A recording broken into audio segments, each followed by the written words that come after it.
مرحبا أهلا النوادي. Hadis yang berikut,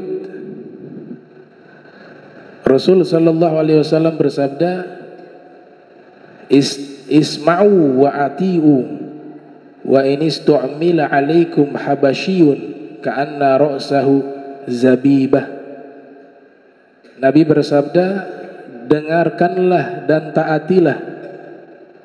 Dengarkanlah dan taatilah.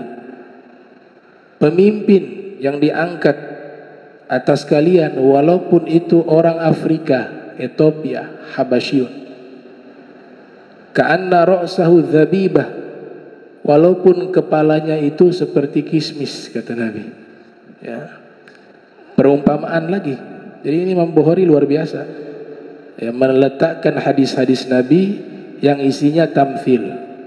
Dora bololo kalau orang Ternate bilang, ya. Dora bololo. Ini hadis jadi dalil bahwa pemimpin apabila diangkat oleh masyarakat wajib mentaatinya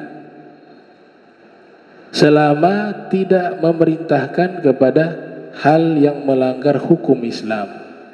Karena kita punya prinsip, ya, la ta'ata li makhlukin fi ma'siyatil khaliq. Titik itu. Gak boleh taat kepada makhluk dalam rangka bermaksiat kepada Allah. Itu prinsip seorang muslim yang harus dipegang. Mau dia pecat ke, mau dia, kalau aturan itu melanggar hukum, maka kita gak boleh taati. Di sini Nabi umpamakan, walaupun orang Afrika, seorang budak hitam, mohon maaf, zabib, seperti kismis itu menggambarkan secara fisik tidak tampan, tapi dia pemimpin kita, wajib kita taati.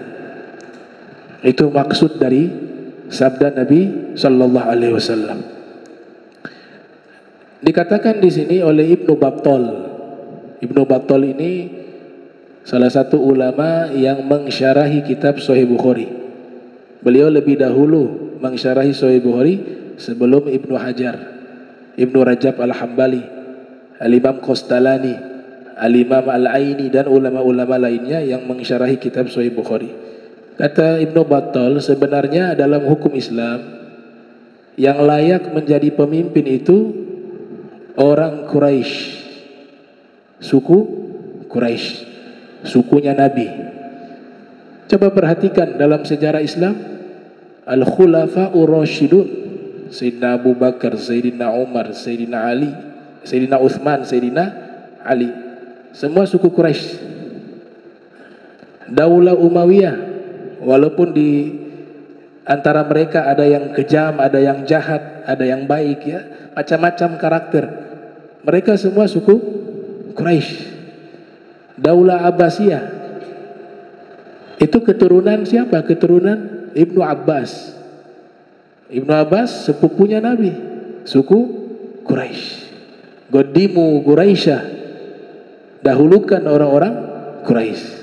Akan tetapi kewajiban ini kondisional, kata Imam Al-Mawardi dalam kitab Al-Ahkamu Sultaniyah, bahwa di satu masa nanti atau di satu tempat kalau tidak ada orang Quraisy, maka pilihlah pemimpin yang layak, yang mampu, memiliki kemampuan, kapasitas, keilmuan.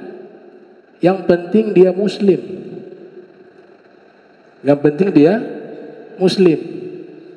Maka pilih dia, walaupun bukan berasal dari suku Quraisy. Nah, sistem kenegaraan Islam itu diatur, apalagi mayoritas muslim, maka yang layak pemimpin itu muslim. Kalau tempat itu mayoritas non muslim, maka orang Islam justru mengalah, ngasih kepada pemimpin yang non muslim agar lebih memahami masyarakatnya. Kalau tidak akan sangat sulit, karena berkaitan juga dengan hukum Islam. Ini zaman sekarang ada pemahaman namanya sekularisme, memisahkan antara agama dengan urusan keduniaan. urusan pemerintahan, sehingga hukum Islam tidak menjadi rujukan di dalam menilai satu pemimpin. Kemudian syarat pemimpin harus merdeka, nggak boleh budak.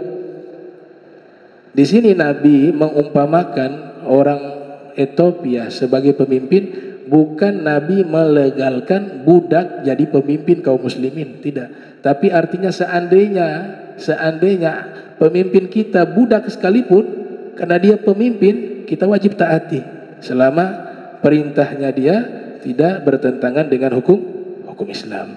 Tapi kalau budak gak bisa jadi pemimpin. Itu kesepakatan para ulama, ya, ijma. Harus orang merdeka, muslim merdeka, mampu, sehat. Itu syarat-syarat sudah ditulis oleh ulama terdahulu. Di antaranya Imam Al-Mawardi yang wafat tahun 450 Hijriah. Nah, hadis ini sebenarnya Nabi berbicara tentang masa depan. Kalau dari yang saya lihat. Kenapa demikian? Karena ternyata pada tahun 648 Hijriah sampai 923 Hijriah ada kerajaan Islam yang besar namanya Daulah Mamalik yang ada di Mesir. Dia terbagi dua. Daulah Mamalik itu kerajaan yang rajanya itu budak. Mamalik itu dari kata apa? Mamluk. Budak yang memberontak. Muslim tapi mereka. Kemudian mengkudeta Daulah Ayyubiyah diantaranya yang didirikan oleh Salahuddin Al-Ayyubi yang membebaskan Baitul Maqdis. Itu kan ada di Mesir daulahnya. Nah, nanti masuk pada tahun 600-an berubah daulah tersebut menjadi Daulah Mamalik. Nah, Daulah Mamalik ini rajanya budak. Mereka belum merdeka, tapi sudah menjadi raja. Jadi masalah. Ulama sepakat bahwa seorang budak tidak bisa menjadi pemimpin. Cuma menjadi polemik waktu itu. Gak ada yang berani. Ini raja. Masa kamu raja tidak sah karena budak? Dia menguasai Mesir. Dan Daulah Mamalik ini punya andil besar kerajaan Islam yang mengalahkan bangsa Mongol. Genghis Khan punya pasukan Hulagu Khan yang invasi Irak. Daulah Abbasiyah runtuh tahun 656 Hijriah. Ya, membantai 2 juta umat Islam selama 40 hari di Irak. Kemudian melanjutkan invasi ke Mesir. Rencana setelah Mesir tumbang, mereka akan invasi ke Syam, ke Suriah. Ada kerajaan Islam Zankiyah. Tapi 17 Ramadan kaum muslimin dari Daulah Mamalik dipimpin oleh Saifuddin Qutb dan juga Bai Baros mampu mengalahkan bangsa Mongol pada tanggal 17 Ramadan. Nama perangnya Ainu Jalut. Itu jasa dari Daulah Mamalik. Orang-orang Mongol, kalau Genghis Khan sudah meninggal, sudah mati, ya. Dia sudah mati di jalan. Diteruskan oleh anaknya. Ada namanya Hulagu Khan. Nah, orang Mongol ini kalah dengan Daulah Mamalik. Waktu itu kalah, banyak dari mereka menjadi tawanan perang. Masuk ke penjara, menyaksikan dan berinteraksi dengan umat Islam. Akhirnya mereka masuk Islam, orang-orang Mongol. Ketika mereka masuk Islam, dijadikan pasukan khusus militer, invasi sampai ke India. Terjadi peperangan sampai ke India. Sampai di India mereka menang. Mereka buat dinasti namanya Daulah Mongol, Mongolia. Itu dari turunan orang Mongol. Nah, di antara peninggalan Taj Mahal itu.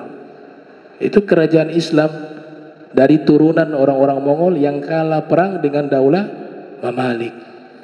Saifuddin Qutb menang, namanya harum karena beliau jadi pemimpin waktu itu. Sebenarnya rajanya bukan beliau, rajanya masih anak kecil. Sedangkan yang mereka hadapi ini pasukan yang memang terkenal tidak pernah kalah di dalam berperang. Maka raja yang masih kecil itu menyerahkan kekuasaan ke tangan kanannya, Saifuddin Qutb namanya. Juga Bayi Baros ini yang nanti akan jadi pemimpin di Syam, di Damaskus, dan bertemu Imam Nawawi. Terjadi konflik dengan Imam Nawawi karena meninggikan pajak bagi masyarakat. Imam Nawawi langsung menegur. Hanya terjadi konflik di antara Bayi Baros dengan Imam Nawawi. Nah, Saifuddin Qutb ketika berhasil memimpin pasukan dan mengalahkan bangsa Mongol 17 Ramadan, perang Ainu Jalut, namanya harum, diagungkan, dimuliakan oleh masyarakat. Ada yang khawatir, wah ini bisa jadi raja dia, dibunuh, meninggal di jalan. Ya. Nah, kelompok kerajaan ini namanya Daulah Mamalik, mereka budak. Dalam hukum Islam budak tidak boleh menjadi pemimpin. Tapi semua ulama gak berani untuk mengkritik, kecuali salah satu ulama yang frontal, namanya Sultanul Ulama Izzuddin Ibn Abdissalam. Beliau yang menyatakan bahwa kerajaan Daulah Mamalik tidak sah. Kenapa? Karena semuanya budak. Kalau mau sah harus dijual dulu, kemudian dimerdekakan. Kalau tidak mau dijual, harus ada yang memerdekakan. Raja marah, tersinggung. Oh, ini ulama ini harus dibunuh. Dipanggil pasukan, datang ke rumahnya Izzuddin Ibn Abdissalam, bunuh dia. Datang ini pasukan. Ketika sampai di rumahnya Izzuddin Abdissalam, dibukakan pintu oleh beliau. Itu pasukan waktu melihat sosok figur dari Izzuddin Abdissalam, tadinya niat mau membunuh, tidak jadi. Karena punya haibah, wibawa sangat besar beliau. Dijuluki Sultanul Ulama, rajanya para ulama di zamannya. Kami beberapa kali membaca kitab beliau, di antaranya Al-Qawaidus Sughra wal Kubra, juga kitab Syajaratul Ma'arif, ada juga kitab Zubdatut Tasawuf, yang dimana dahulu beliau anti kepada ilmu tasawuf, memusuhi para sufi. Tapi ketika bertemu dengan Al-Imam Abu Hasan As-Sazili, maka beliau menjadi cinta dengan ilmu tasawuf. Hanya beliau tulis kitab Zubdatut Tasawuf. Riwayah pertemuan itu secara langsung dengan Imam Abu Hasan As-Sazili. Maka pasukan ini mengatakan, kami kesini sebenarnya ditugaskan mau membunuh raja yang suruh, tapi kami gak berani. Kau ulama, bagaimana kalau engkau pergi saja keluar dari kota ini? Di Mesir ya waktu itu. Maka Izzuddin Abdissalam mengatakan, baik, kalau maunya seperti itu, malam ini juga saya keluar dari kota ini. Dibawa keluarganya, istrinya, anak-anaknya. Ketika beliau keluar, itu masyarakat menyaksikan. Ini kenapa wahai imam, mau kemana? Kata Imam Izzuddin, saya mau keluar dari kota ini karena raja mau membunuh saya. Maka masyarakat yang ada waktu itu mengatakan, kalau begitu kami semua ikut. Kau mau kemana, kami ikut engkau. Saking mereka cinta dan hormat kepada Al-Imam Izzuddin Ibn Abdissalam. Akhirnya satu kota Kairo itu masyarakatnya ikut keluar, kota kosong, nggak ada penduduk, ikut kepada Imam Izzuddin Abdissalam. Raja dilaporkan, ada yang melaporkan kepada raja bahwa saat ini masyarakat di Kairo sudah tidak ada, semuanya hijrah keluar dari kota Kairo, ngikut Izzuddin Abdissalam. Kata raja, lah kalau masyarakat gak ada, saya jadi apa? Yang namanya raja harus ada masyarakat. Ya saya pimpin siapa? Terus bagaimana solusinya? Penasihat-penasihatnya mengatakan sudah ikut maunya dia saja deh. Raja dijual dulu di pasar. Nah, nanti raja dibeli, setelah itu dimerdekakan baru jadi raja. Beliau maunya itu saja sesuai hukum Islam. Karena hukum Islam mengatakan budak tidak boleh jadi penguasa, tidak boleh. Aduh, raja bilang memang ini dia gak bisa dikasih disogok atau apa, gak bisa. Beliau ini masuk penjara, pernah konflik juga dengan kerajaan Daulah Ayyubiyah. Ketika dia ke pasar ada orang jual minuman keras, rajanya lewat, dia panggil, ya himar, kamu raja ini muslim, di pasar ada khamar. Raja kaget, dipanggil himar, masuk penjara. Tapi setelah itu minuman keras dihapuskan. Ya karakternya begitu, Izzuddin ibn Abdi Salam. Maka Raja Daulah Mamalik mengatakan, sudah saya ikut maunya dia deh, biar aman. Tapi suruh dia balik tinggal di Kairo, ajak masyarakat kembali. Akhirnya kembali Izzuddin Abdi Salam. Kemudian raja dibawa ke pasar.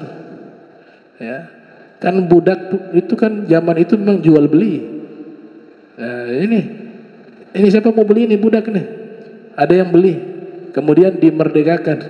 Sudah dibeli, dimerdekakan. Kata Izzuddin, nah sekarang baru sudah sah kamu jadi raja. Silakan deh. Hanya sekedar itu saja, sesuai dengan hukum Islam. Itu Izzuddin ibn Abdi Salam.